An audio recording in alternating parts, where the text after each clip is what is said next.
ప్రపంచాన్ని మా నాన్న నాకు పరిచయం చేశాడు. ఇంత అందమైన ప్రపంచం నాది. నా ప్రపంచమే నన్ను నిర్దాక్షిణ్యంగా సమాజంలో దోషిగా నిలబెట్టింది.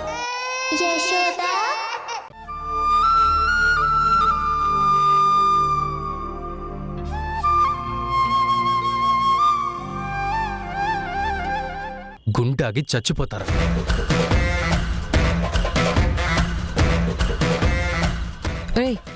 అది సరే గాని మనం సాధించిన విజయానికి సాక్ష్యం ఏదిరా? ఉంది మమ్మీ, నా దగ్గరే ఉంది. ఇదిగో, ఇందులో నేను పూర్తిగా రికార్డ్ చేశాను.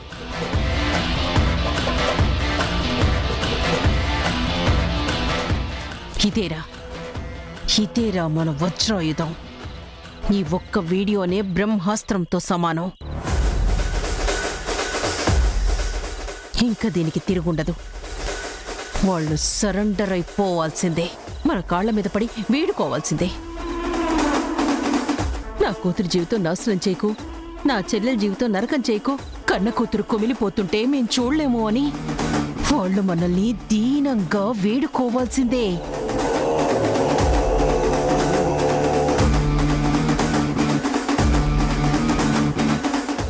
చాలా తెలివిగా ప్రవర్తించావురా. దుర్మార్గం అంటే నీదే. చూసి రమ్మంటే కాల్చొస్తావురా నువ్వు. ఎంతైనా నా కొడుకువి కదా. అంతే కదా మమ్మీ, నువ్వు టార్గెట్ ఇచ్చావు, నేను రీచ్ అయిపోయాను. That's all mummy. ఎస్, ఇక నుంచి వాళ్ళ లైఫ్తో చెస్ ఎలా ఆడాలో నేను చూసుకుంటాన్రా. అడుగడుక్కి చెక్ పెడతా. మనల్ని నరుకుతాను అంటాడా? వాళ్ళ ఫ్యామిలీ మొత్తం సూసైడ్ చేసుకునే పరిస్థితి తీసుకొస్తాను.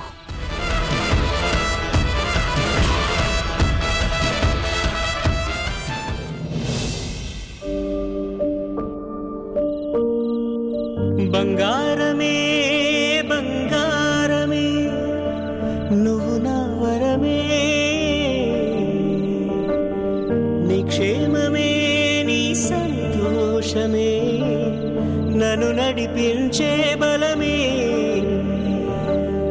చిట్టి తల్లి నీవే, పుట్టుకంటే నీవే, దేవతల్లే నన్నే చేరుకుంటివే. గుండె పట్టనంతా ప్రాణం అంటే నీవే. దుబాయ్లో ఇన్నేళ్లు పనులు చేస్తే ఒళ్ళు కాస్త హాయిగా ఉండేది. ఇక్కడ ఏ పని చేయకపోవడం వల్లనేమో బద్ధకంగా కాళ్ళు లాగేస్తున్నాయి. కాస్త కాళ్ళు పడతావా శారదా?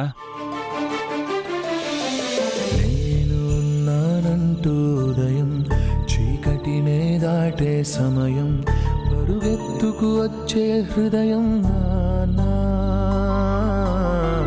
ఎన్నాళ్ళుగా ఏ పయనం పసిగట్టనే. ఏమైనా నేను బుజ్జమ్మతో చాలా ఎక్కువ మాట్లాడానని అనిపిస్తుంది. అంత కోపం తెచ్చుకోవడం తప్పే అనిపిస్తుంది. తను ఎంత బాధపడిందో. తను పుట్టిన దగ్గర నుంచి ఈ రోజు వరకు ఏ రోజు ఇలా మాట్లాడలేదు, ఇన్ని మాటలు అనలేదు. పాపం పిచ్చి బుజ్జమ్మ ఏడ్చి ఏడ్చి పడుకుందేమో. అనవసరంగా నేను బాధ పెట్టాను. ఏంటి శారదా, నేనే మాట్లాడుతున్నాను, నువ్వేమీ మాట్లాడడం లేదు?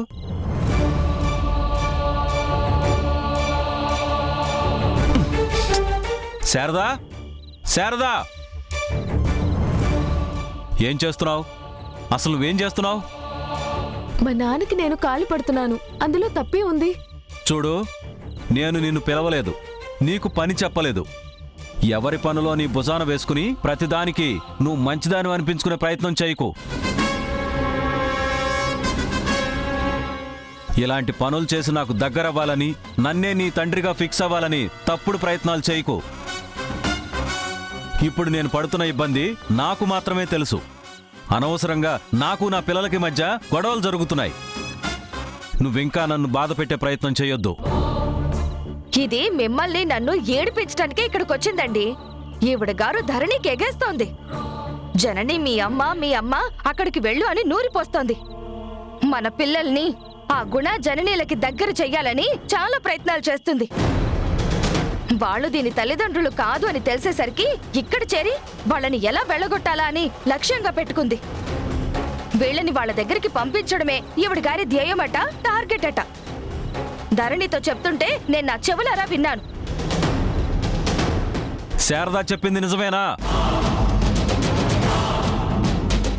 చూడు, పిచ్చి పిచ్చి ఆలోచనలు, పిచ్చి పిచ్చి ప్రయత్నాలు చేసి తప్పుడు మాటలు నా బిడ్డలకు నూరు పోయాలని చూస్తే నిన్ను ఇంట్లోంచి పంపించేయాల్సి వస్తుంది. ఏదో ఆడపిల్ల ఇంటి ముందు వేళ్లాడుతుంది, ఏడుస్తుందని దయతలిచి లోపలికి రానిస్తే నా పిల్లల్ని నాకే దూరం చేయాలని చూస్తున్నావా? మా ప్రేమలో విషం నింపాలని, మా మధ్య చిచ్చు పెట్టాలని ప్రయత్నం చేస్తున్నావా?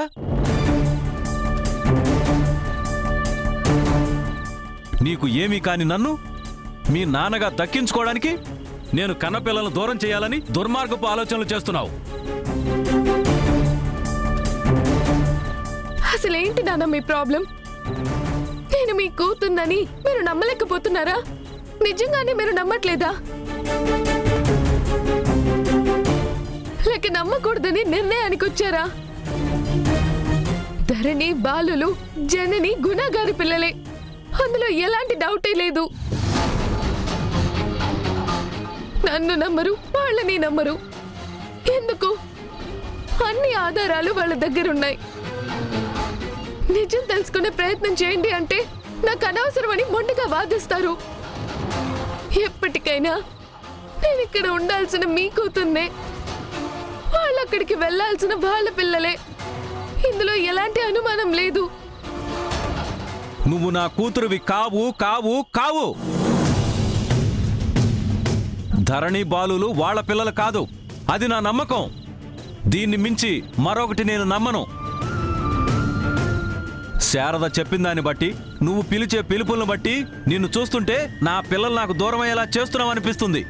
నువ్వు ఇంట్లోంచి వెళ్ళిపోతే మంచిది, లేకపోతే నేనే నిన్ను బయటికి గెంటేస్తా. చూడండి నాన్న, ఎవరు ఎక్కడ ఉండాలి అనేది మీ నిర్ణయం మీద ఆధారపడి ఉండదు. కాలం నిర్ణయిస్తుంది, దైవం అర్థమయ్యేలా చేస్తుంది. ఈ నిజాన్ని ఇప్పుడు మీరు కాదన్నా రేపు ఒప్పుకోక తప్పదు. వాళ్ళు ఉండాలా లేదా అన్నది మీరు డిసైడ్ చేస్తే మారిపోదు. వాళ్ళు ఉండడం కోసం నేను మీ కూతుర్ని కాదు అనడానికి సంబంధమే లేదు. వాళ్ళు వెళ్ళినా వెళ్ళకపోయినా నేను మీ కూతుర్ని, అదే నిజం. చూడు, నువ్వు ఇలా అతి తెలివిగా మాట్లాడితే వెంటనే నిన్ను ఇంట్లోంచి బయటికి పంపించాల్సి వస్తుంది. అది ఈ క్షణమే నీ కళ్ళ ముందే. వెళ్ళిపోమంటే వెళ్ళిపోవడానికి, కాదు అంటే నిజమే అని తలూపడానికి, మీకు నాకు ఏ సంబంధం లేదు అనగానే ఒప్పుకోవడానికి నేను పసిపిల్లని కాను. పిచ్చిదాన్ని అంతకంటే కాదు. బలంగా మీరే నా కన్న తండ్రి అని ఆధారాలతో సహా నా కళ్ళతో చూసిన దాన్ని, నా చెవులతో విన్నదాన్ని. మీతో రక్త సంబంధం ఉన్నదాన్ని. మన బంధాన్ని ఎవరూ తెంచలేరు, ఆ దేవుడు కూడా మార్చలేడు. ఎప్పటికైనా మీరే నా నాన్న, ఇదే నా స్థానం. మీరు మెడపట్టి బయట గంటలను చూసినా నేను అడుగు పెట్టను.